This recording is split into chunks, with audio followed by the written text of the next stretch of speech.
কেতিয়াও অনুভৱ নকৰাকৈ ময়ো অনুভৱ কৰিলোঁ বিয়া নামৰে কষ্টদায়ক শব্দৰ। হেল্ল', মই হিমাশ্ৰী। আজি হৈছে মোৰ যাত্ৰা খুন্দা। যদিও ভিডিঅ'টো আপোনালোকে এতিয়া চাই আছে, সেইদিনাৰ দিনটোত মোৰ যাত্ৰা খুন্দাই নিয়ম কৰা হৈছিলে। যাত্ৰা খুন্দা মানে হৈছে বিয়াৰ কিছুদিন আগত, মানে আমাৰ নামনি অসমত এই পৰম্পৰা আজিও প্ৰচলিত। বিয়াৰ কিছুদিন আগত এই নিয়ম কৰা হয়, ঢেঁকীত গুড়া খুন্দি ৰখা হয়।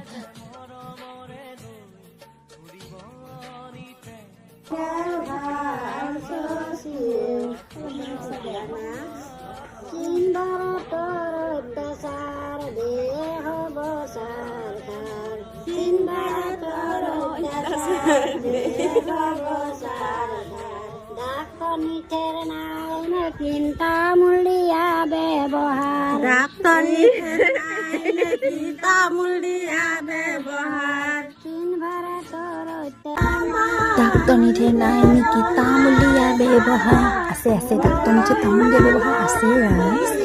আৰু এনেকৈ ওচৰৰ খুৰীহঁত, পেহী, বৰমা সকলোৱে মিলি এই কামভাগ আগবঢ়াই নিছিলে। ঢেঁকীত আছিলে মোৰ মাজুমা, বৌ আৰু মোৰ ভণ্টি। আচলতে ঢেঁকী দিয়াৰো এটা নিয়ম আছে জানেনে ৰাইজ? যিখন ভৰিৰে হেনো ঢেঁকী দিব সেই ভৰিখন চেঞ্জ কৰিব নোৱাৰে, সেইখনেৰেই চলাই নিব লাগিব। ইমানখিনি কষ্ট কৰাৰ বাবে ধন্যবাদ। অকণমানিকে এই ছোৱালীজনী মোৰ ওচৰৰে ভণ্টি। তাই সকলোকে চাহ দিয়াত ব্যস্ত। মুঠতে ঘৰত উদুলি মুদুলি পৰিৱেশ। বিয়াৰ প্ৰতিটো ক্লিপছ আপোনালোকক দেখাবলৈ চেষ্টা কৰিম ৰাইজ। মোক মৰম দিব আৰু ভিডিঅ'বোৰ যিমান পাৰে লাইক, কমেণ্ট, শ্বেয়াৰ সকলো কৰি দিব। দিয়ক বাৰু, আজিলৈ আহিছোঁ, বাই।